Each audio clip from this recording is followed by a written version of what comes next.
So we are going to continue. So we are going to in this class we'll talk about the geometrical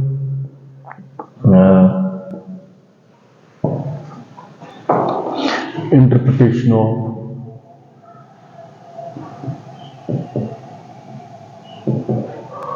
function space. So we are formalizing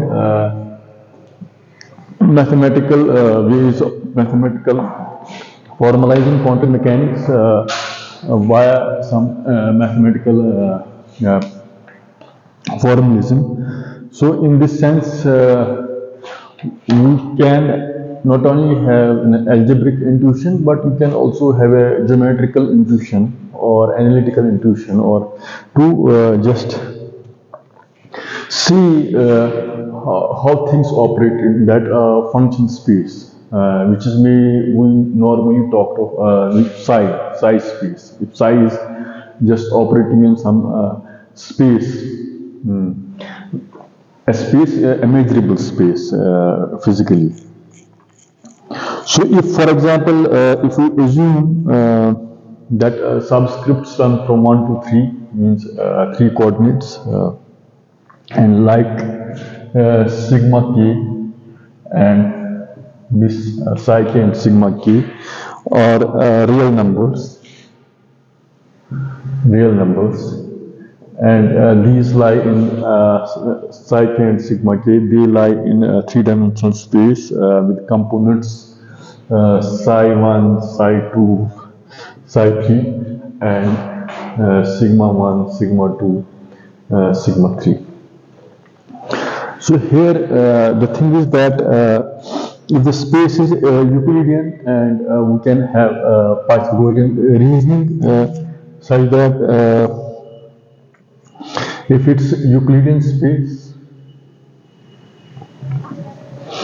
and they are orthogonal coordinates, then the sum of the square of the components A square is equal to A1 square plus this A2 square plus A3 square.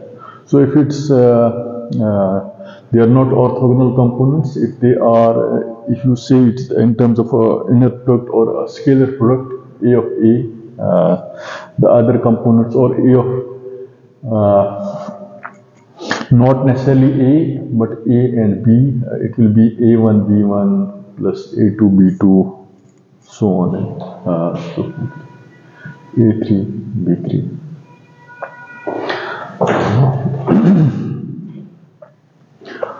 Exactly.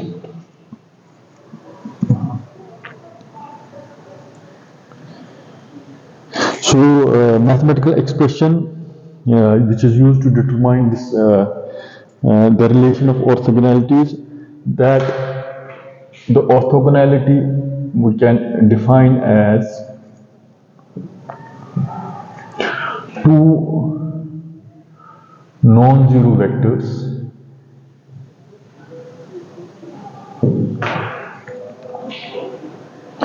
which are perpendicular to each other, perpendicular to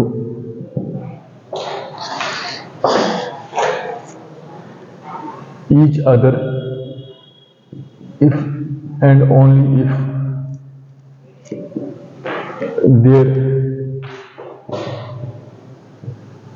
inner product vanishes.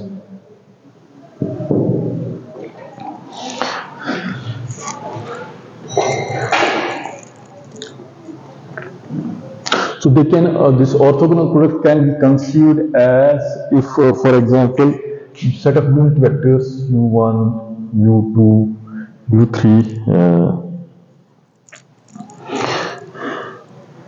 So in a general sense, you can have ui, uk is delta ik, where delta ik is I is equal to k and I is not equal to k, which you know. So if we want to have a vector which is expressed as a linear function of unit vectors, then A can be expressed as A1 U1 plus A dot U2 plus A3 U3. And if we take uh,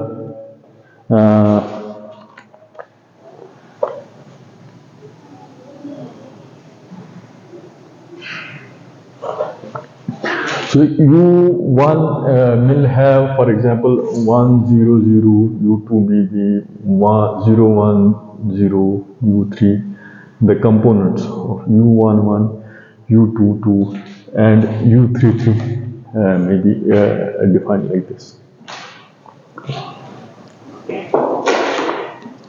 Now,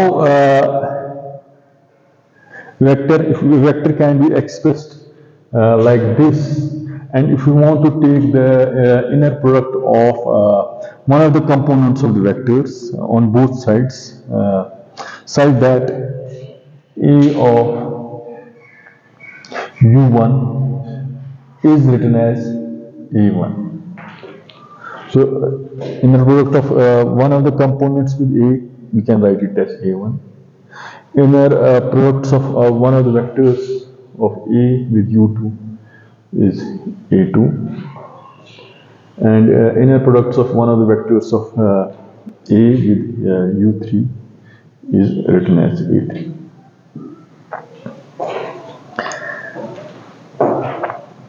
And the inner product is a linear function which would satisfy other set of properties. The other set of properties which are like this.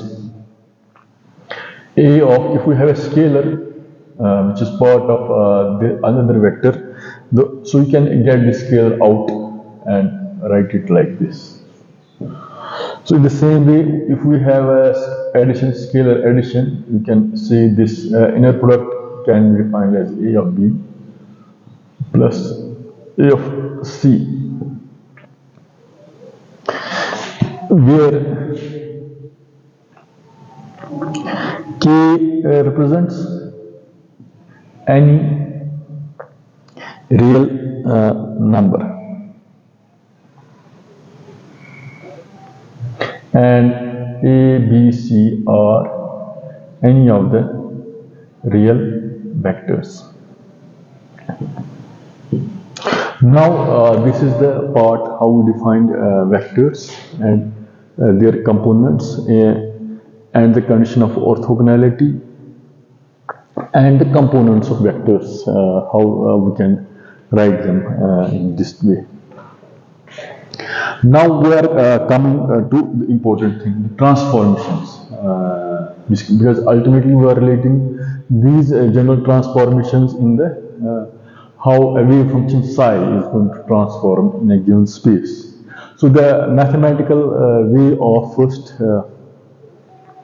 formalizing things, which will later help us to see things in some physical sense.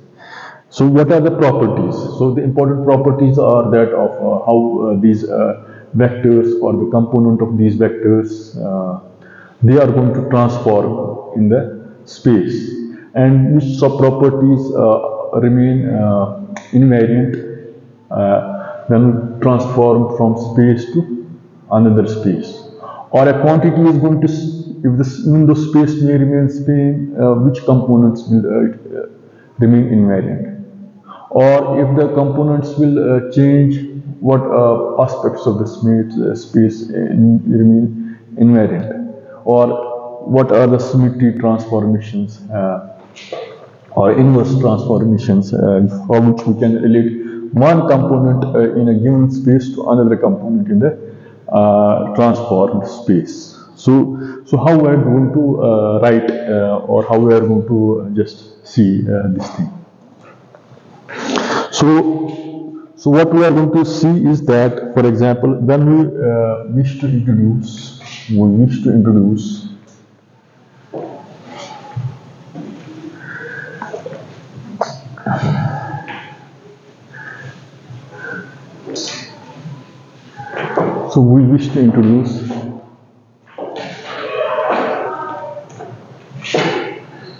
U set ui, and another set vi, vk. So we are going to introduce set ui and another set. So now we are going to relate these two things. Vk of unit vectors, and which is done by a transformation. We can write Vk in terms of Cky u of I.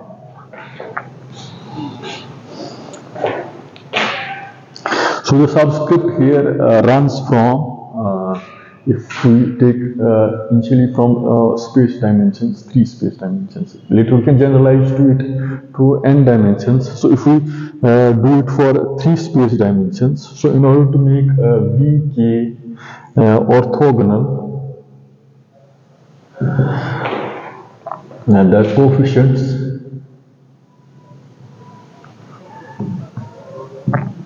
Cky must satisfy orthogonality. How?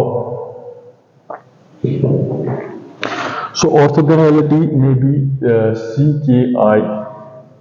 Ckm is written as delta Im. So you can imagine them also as sort of matrices. So this K and K is m cross n cross m, n and n is common. You can see it. Two matrices, their product is this matrices. If they have one of the indices or one of the rows or columns is same, one of the columns is same, so you can have this row and row. So if it is like this, you can define it like this, or you can have this. So sigma is the summation, it's the common thing. We can just absorb this quotient k. So in the same way, if I is something common, Cky, Cmi, so you can write it as, you can write it as delta Km. Yes. So now the orthogonality, Vk, orthogonality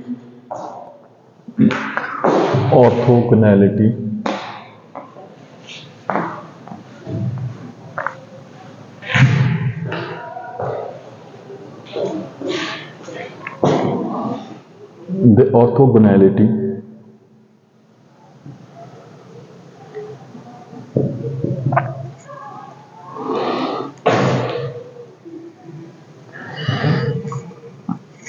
then follows the relation. So we can have this is one and this is another, and we'll have the first we'll have some inner product between this and this. You can see if it's Vk,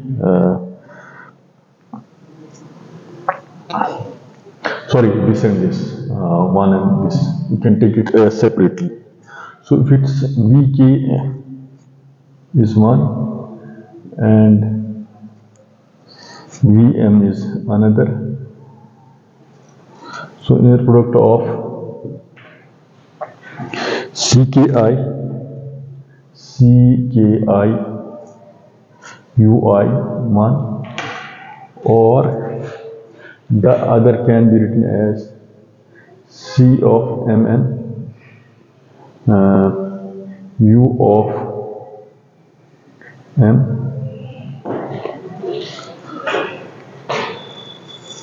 Yes, u of so if it's m has to be there, so you write it n. The way k has to be there, u and u k is, this is Vk. So since I and I are absorbed here, it's common. Here n and n are common, so m will be there. So you can write it like this, or you can have sigma.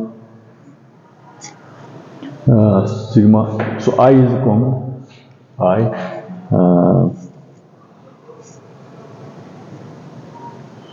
and n is common here, sigma n. So you can have it CKI CMN UI UN. So that's it. So if it is that way, so you can, this will come out to be, so this thing, so it will come out to be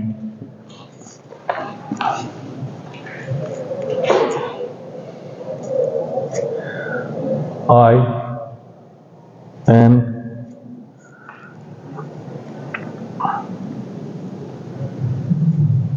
CKI CMN. So you can write it, these components here. Here you can write it as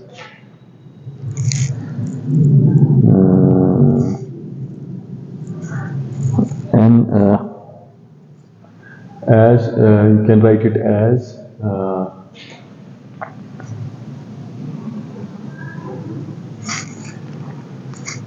delta IN.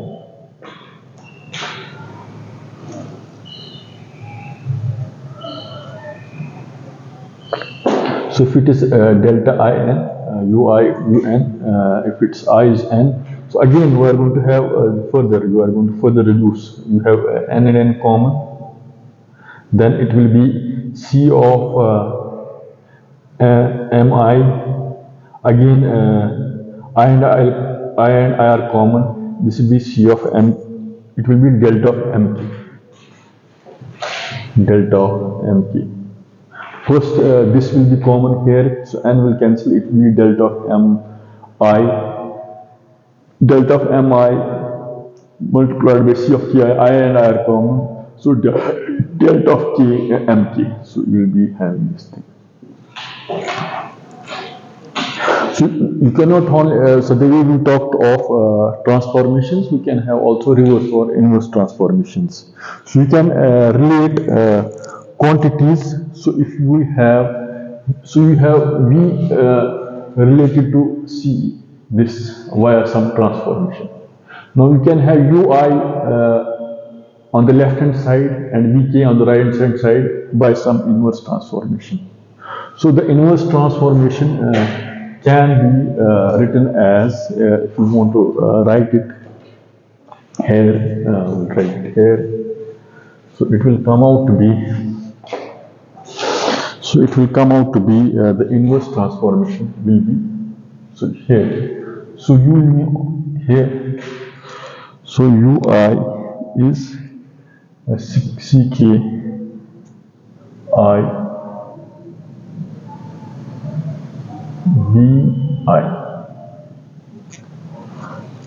VK, sorry, VK. So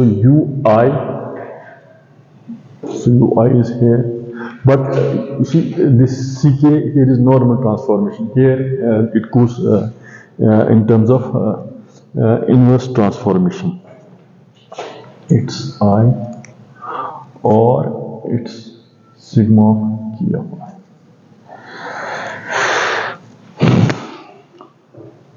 So we should be able to write this in terms of this. If you want to write it in some inverted way, it will come out to be. So I have not given numbering of these equations. Maybe that's it. It's equation 12. This is 11, and so on and so forth. This is 10, and that's finite. So this follows from equation 10 and so this, how does the logic follows? The logic follows if we multiply, if we use 10 and we multiply 9, then we multiply 9 means this equation. On both sides, so the logic is not straight. So we'll multiply equation 9, this equation, both sides by CKM, means CKM multiplied by VK is equal to CKI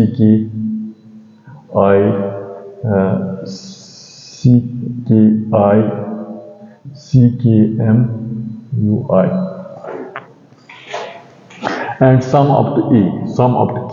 sum of the key, sum of the key, sum of the key. So here you will have on the left hand side, it will be v of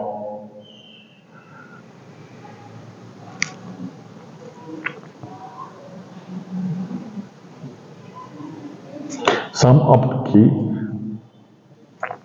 sum up to k,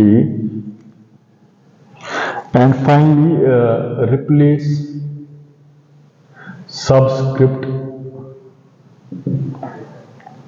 m by I. So what we are going to do is Cm of, so just I write it this step. So we'll multiply this by this thing, multiplying this by both sides with Cm. This will multiply both sides by Cmk. And so first we'll do this thing. So sigma of k, C of mk, V of k is equal to sigma of k, sigma of I, C of ki, C of km, U of I. So it will be sigma of U of I, sigma of k. So U of I is here, sigma of k is here,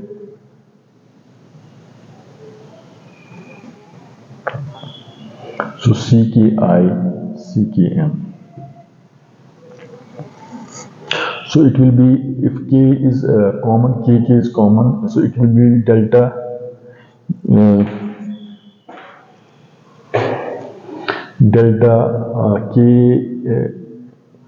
kk is common, this is common, this is also k, this is common. So this is delta Im U of I. So again I is common, it's U of m. So we can see C of km, V of k is U of m. Yes.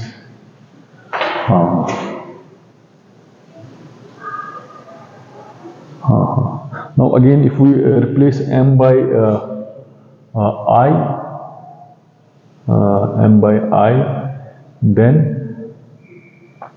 you will have ui. You will replace k by I. You will have ui is equal to Cim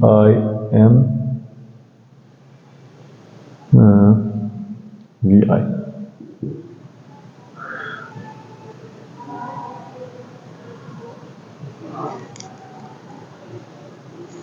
So we'll have Cmk, yes, is equal to Um.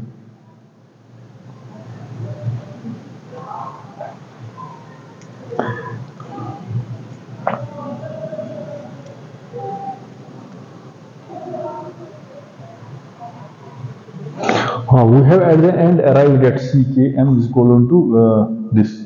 So now how is it this thing? We replace m by I. So ui is equal to Cki. Cki, sorry, yes. It's Cki and Vi,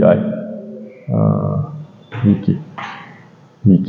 So we have arrived at it, sorry. So we have arrived at it this one. So what we have done is we have multiplied both sides by this. First we multiplied both sides with Ckm. Some of them got used delta function, and we can arrive at it. We can arrive at that we can have this transformation and its inverse transformation. So it's a simple exercise. Now what we are going to see, it's not only this exercise can be shown how one transformation is and inverse transformation are related. So we can also have the components of the new system or components of vector in the new system of reference. So we are going to have now we are going to have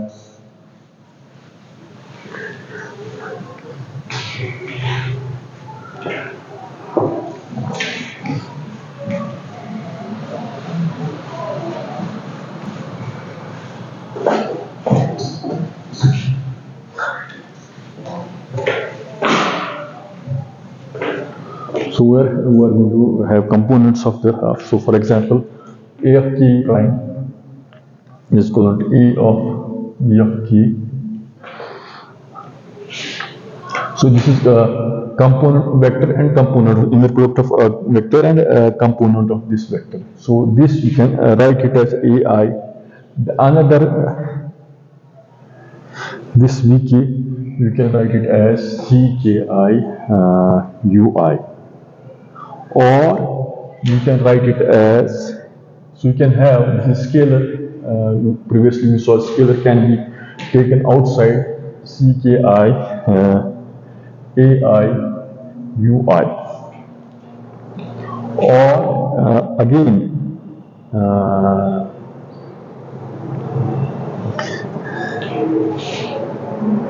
you can write it as Cki Ai,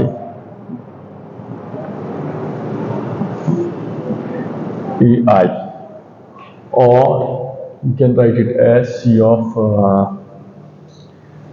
A of k. I is common.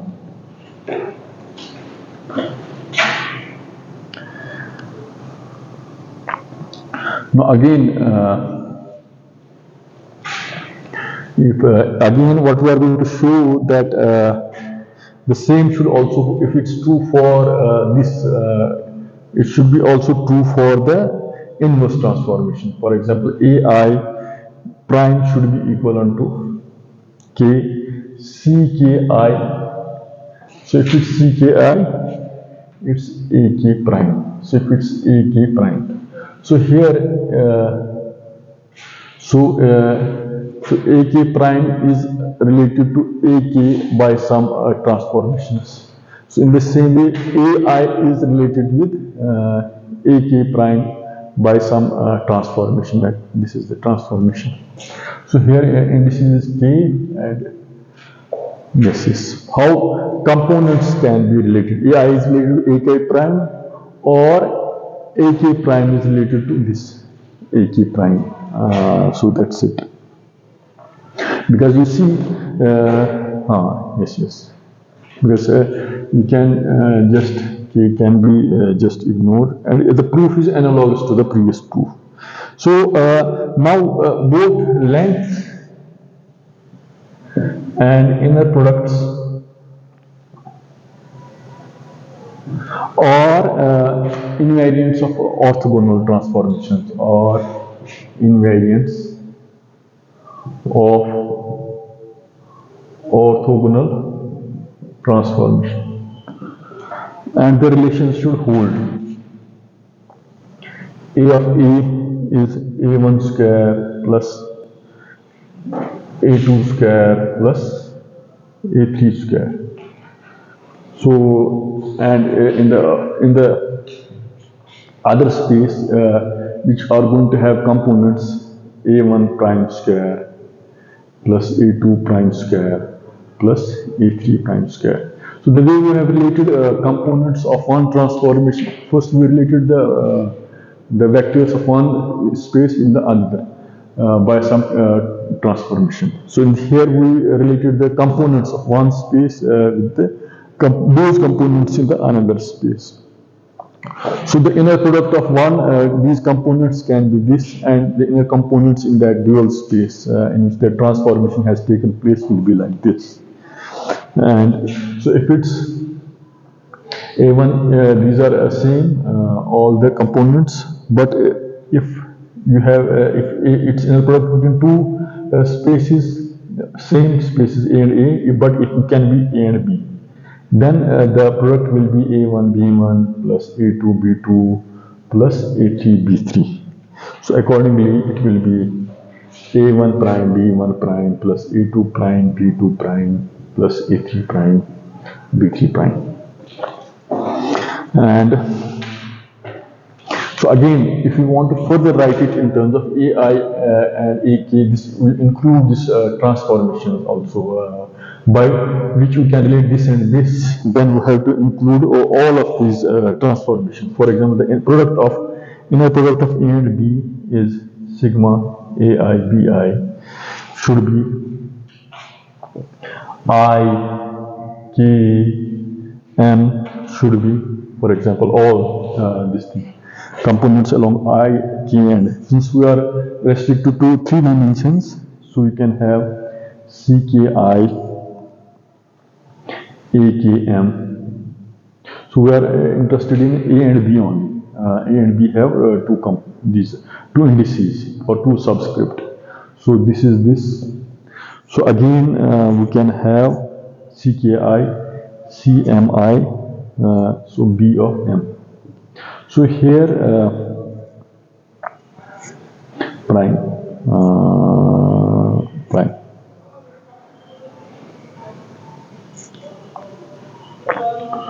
Sorry, CKI,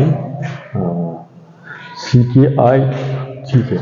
So CKI, CKI.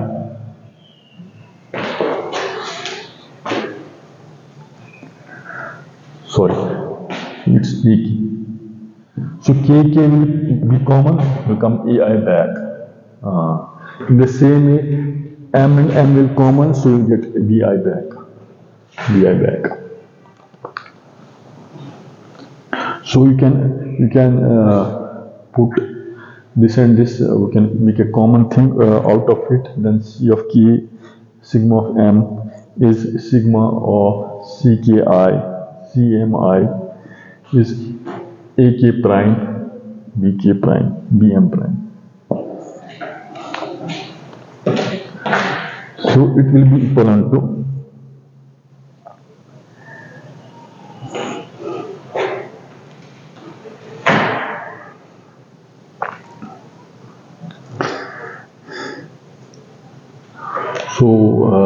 this will come out to be the product of these two.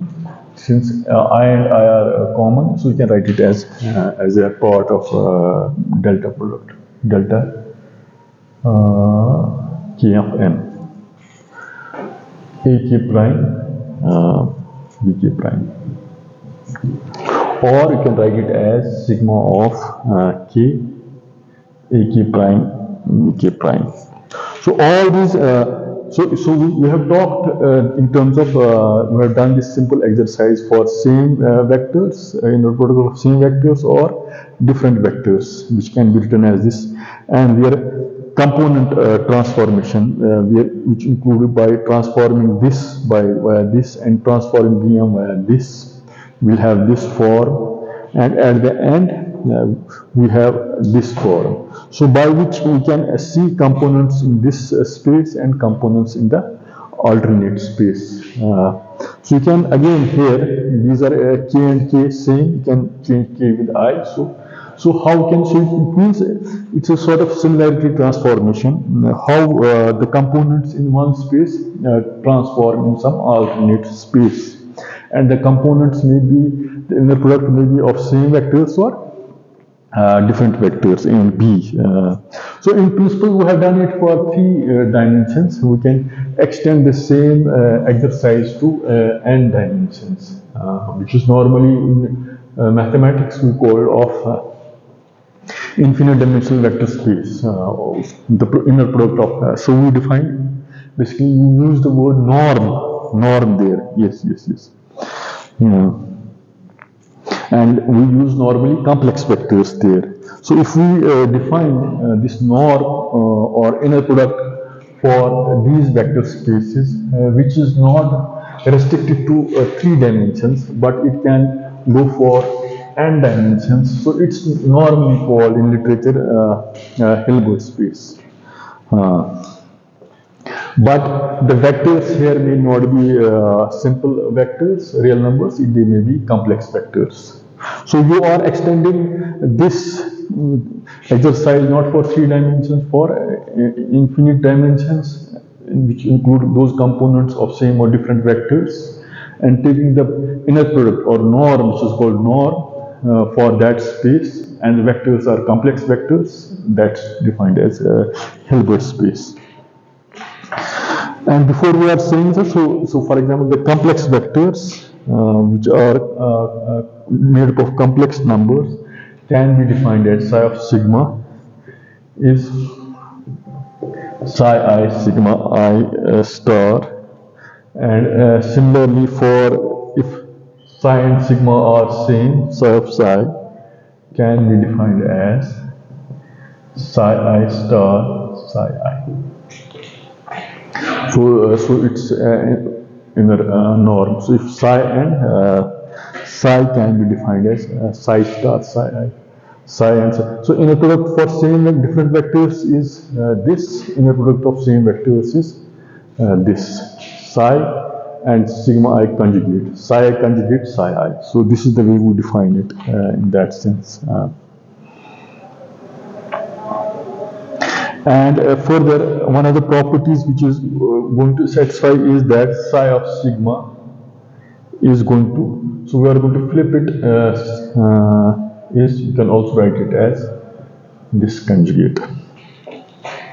And further, some of the properties, again, the way we are going to just repeat some of the previous properties, for example, multiplication of this with scalar will give you scalar back multiplication by K of sigma. So we can have K star psi of sigma and psi of sigma plus tau can be defined as psi of sigma psi of tau.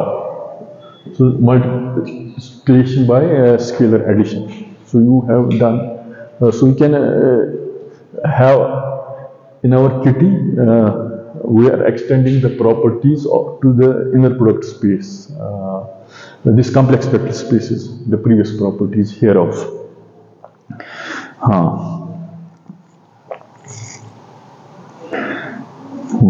And the space which is defined here, space which is defined. So it's basically this is space is called having a unitary space or inner product space, and for infinite dimensions it's called as Hilbert space. And further, if we want to write it in terms of epsilon I, epsilon k inner product, the components, you can write it as delta ik. And psi can be written as components in terms of component space. We can write as epsilon k. Later we are going to see here psi is simply complex space. Later we are going to import some physicality to psi as a wave function, which we previously also see. So this time we are identifying the symbolic part of mathematical symbolism with regard to the mathematical properties, which we are going to later use. So the components can be written like this. So a transformation for the orthogonal vectors is called a unitary transformation. Now a unitary transformation again, if unit vector I, neta I, is so unitary transformation for how we can relate eta with epsilon, again epsilon k phi I k. So you have to relate these neta and epsilon and neta via some this thing, or epsilon of k is related with I, neta I, phi of I k star. So again we are going to write, see this is related to this by this transformation. Now again we are going to get this back and neta I here, but this phi I k, this transformation matrix, it's phi I k conjugate. So it's the way we also related one component with another component by some transformation, by some inverse transformation. We do the same exercise here for this complex vector spaces also. And for the conditions of orthogonality, if you want to have conditions of orthogonality, those can be defined as phi of I k, phi of m k star can be defined as so it's k and k may be this, so phi delta of I of m.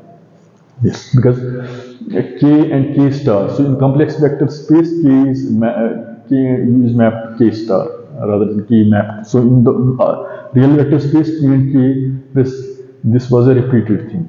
But here, once we make this inner product space, it's in the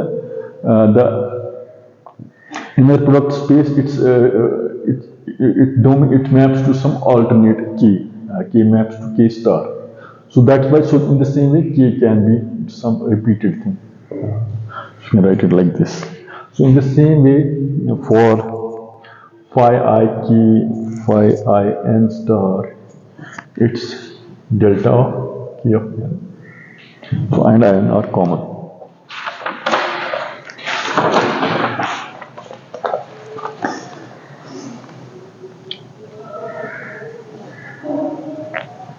And psi of k is phi of I k and sin phi. The same way, if you want to have this sigma here, sigma I is equal to psi k phi of I k star. So again, now we have got sigma here, psi k here, but phi k is transformed into phi k star. So psi k and sigma are related to each other by some transformation. Where in this the transformation is phi of ik. In this case, the transformation is in that dual space, which is this complex of this conjugate of this. And we can, if we psi and psi are same,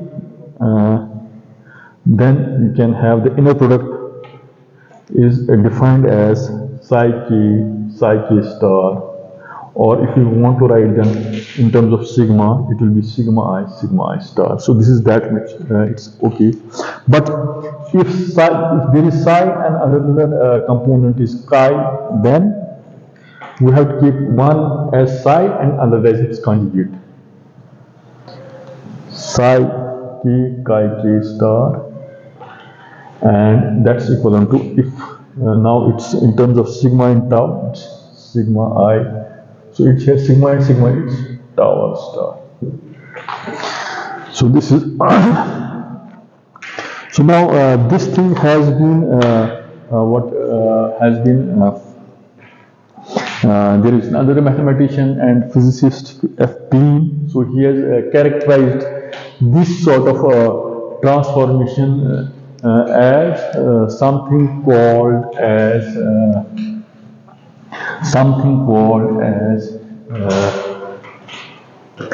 active transformation and passive transformation. So what's active and passive transformations?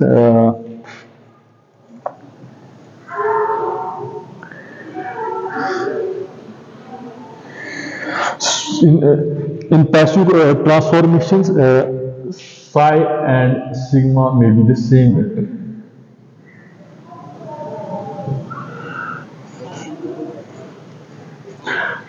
But they may be having a different system of coordinates.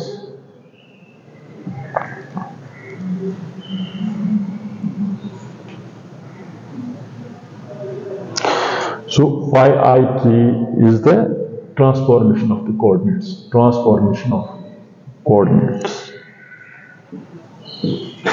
And this psi is the psi as a function of components of the sigma system. So psi and sigma may be the same vectors, but the coordinate systems may be different. So it sort of assumes, and they are transforming via this phi I k. So it assumes sort of similarity transformation. So this is passive. And in case of active,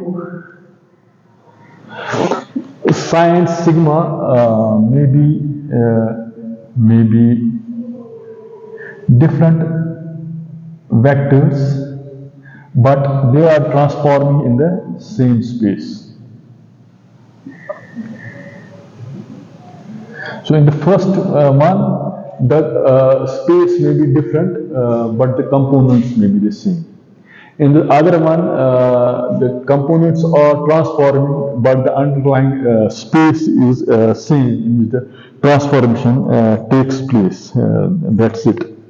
In the later case, for example, which normally we use in quantum mechanics. So if phi ik is some matrix, you are multiplying this quantity by some, this component by some matrix. So it gets translated or transformed in the alternate space by which we can relate the components of this space to another space. And the transform by virtue of which you are going to transform the components of that space, it acts as if it's an operator on that space to that dual or conjugate space. That's it. So we, yes, so that's it.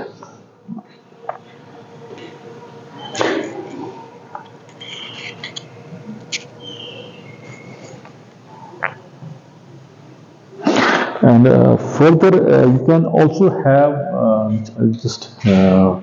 you can also have if you want to. So this was maybe this is a physicist clean. Yes. So again, we can also have, for example, another property. Which you can write it as inner product of psi with psi in some space is basically psi of x star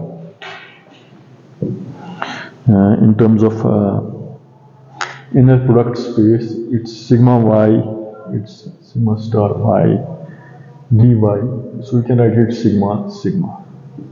And if psi and psi are not same, the components may vary. Psi of chi, you can have integral of psi of x chi star x dx is equivalent to sigma of y tau star y dy is equivalent to sigma of tau.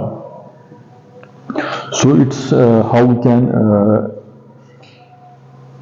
write it in terms of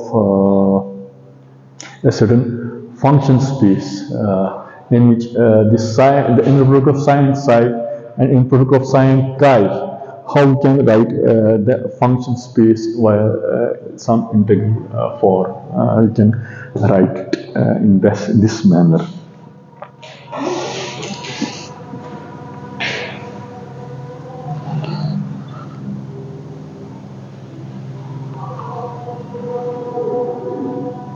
And so to end it, so we can we have denumerably infinite.